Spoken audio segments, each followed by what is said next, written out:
Social മീഡിയയിലെ ചിരപരിചിത മുഖമാണ് ദിയ കൃഷ്ണയുടേത്. സഹോദരിമാരെ പോലെ സിനിമയിൽ അരങ്ങേറ്റം കുറിച്ചില്ലെങ്കിലും ഡാൻസ് വീഡിയോകളും ഡബ്മാഷ് വീഡിയോകളും എല്ലാമായി ഇൻസ്റ്റഗ്രാമിൽ വലിയൊരു ആരാധക വൃന്ദത്തെ തന്നെ ദിയ ഉണ്ടാക്കിയെടുത്തിട്ടുണ്ട്. ലോക്ക്ഡൌൺ കാലത്താണ് ദിയ കൃഷ്ണ സോഷ്യൽ മീഡിയയിലും യൂട്യൂബിലും സജീവമായത്. തന്റെ പ്രണയമെല്ലാം സോഷ്യൽ മീഡിയയിലൂടെ ആരാധകരുമായി പങ്കുവെക്കാറുണ്ട് താരം. അശ്വിനും മുമ്പ് വൈഷ്ണവ് എന്ന സുഹൃത്തുമായി പ്രണയത്തിലായിരുന്നു ദിയ. ദിയയുടെ ആദ്യ പ്രണയവും രണ്ടാമത്തെ പ്രണയവുമെല്ലാം ഏറെ വിമർശനങ്ങൾക്ക് ഇടയാക്കിയിട്ടുണ്ടായിരുന്നു. വൈഷ്ണവുമായി ബ്രേക്കപ്പ് ആയ ശേഷം സുഹൃത്തായ അശ്വിനുമായി പ്രണയത്തിലാണ് ഇപ്പോൾ ദിയ കൃഷ്ണ. അടുത്തിടെ അശ്വിൻ ദിയയെ സിനിമാറ്റിക് സ്റ്റൈലിൽ പ്രൊപ്പോസ് ചെയ്ത വീഡിയോ വൈറലായിരുന്നു.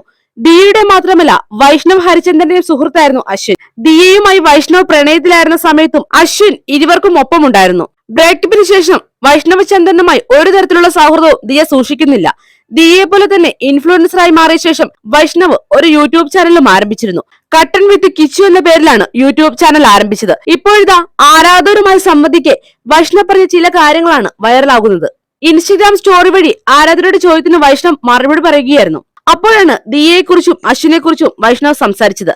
മറക്കാൻ കഴിയാത്ത ഒരു ദിവസം എന്താണെന്ന ചോദ്യത്തിന് കഴിഞ്ഞ വർഷത്തെ വാലന്റൈൻസ് ഡേ എന്നാണ് വൈഷ്ണവ് മറുപടി പറഞ്ഞത്. ട്രൂ ലവ് ഉണ്ടെന്ന് വിശ്വസിക്കുന്നുണ്ടോ എന്ന ചോദ്യത്തിന് ഓരോരുത്തരെ ആശ്രയിച്ചിരിക്കുന്നു എന്നായിരുന്നു മറുപടി. ദിയയെക്കുറിച്ച് 2 വാക്ക് പറയാമോ എന്ന ചോദ്യത്തിന് ദിയ പാവമാണ് എന്നാണ് വൈഷ്ണവ് കുറിച്ചത്. ദിയയുമായുള്ള ബ്രേക്കപ്പിന്റെ കാരണം പറയാൻ ആവശ്യപ്പെട്ടപ്പോൾ അത് സ്വകാര്യതയാണ് എന്നാണ് വൈഷ്ണവ് പറഞ്ഞത്. എന്തെങ്കിലും കാര്യത്തിൽ പശ്ചാത്തപിക്കുന്നുവോ എന്ന ചോദ്യത്തിന് ഇല്ലെന്നായിരുന്നു മറുപടി. ദിയയുടെ പുതിയ റിലേഷനെ കുറിച്ച് എന്താണ് പറയാനുള്ളത് എന്ന ചോദ്യത്തിന് അവളുടെ പുതിയ റിലേഷന് ആശംസകൾ നേരുന്നു എന്നാണ് വൈഷ്ണവ് പറഞ്ഞത്. അശ്വിനെ കുറിച്ച് പറയാൻ ആവശ്യപ്പെട്ടപ്പോൾ സുഹൃത്ത് എന്നാണ് വൈഷ്ണവ് കുറിച്ചത്.